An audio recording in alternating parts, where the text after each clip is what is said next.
Hello guys, আবার চলে এসেছি নতুন একটা মিনি ব্লগ নিয়ে। আর দেখতেই পাচ্ছ সেই যে পেঁপে, ওইটাই এখন আমরা একটু ঢাকবো কাপড় দিয়ে, কারণ পেঁপেটা এখন পাকতে দেওয়া হবে। তার আগে 2-3টে পেঁপে পাড়া হবে। এই যে এখন একটা পেঁপে পারলাম, দেখতেই পাচ্ছ এটাও ভালোই বড় হয়েছে। সাথে এটাও পারবো, আর এটা পারতে গিয়ে এই পেঁপেটা আমি ভেঙে ফেলি। সাথে কিছু কাঁচা লঙ্কা ভাঙবো। আর এই যে আমাদের কি বড় কাঁচা লঙ্কা গাছটা দেখো, এটা প্রায় 1 বছর হয়ে গেছে গাছটা।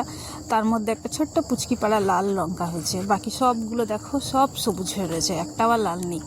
কারণ লঙ্কাগুলো আমি এখন সব ভেঙে নেব। আর এই গাছটা অনেক পুরনো হয়ে গেছে বলে এখন আর সেরকম লঙ্কা হচ্ছে না।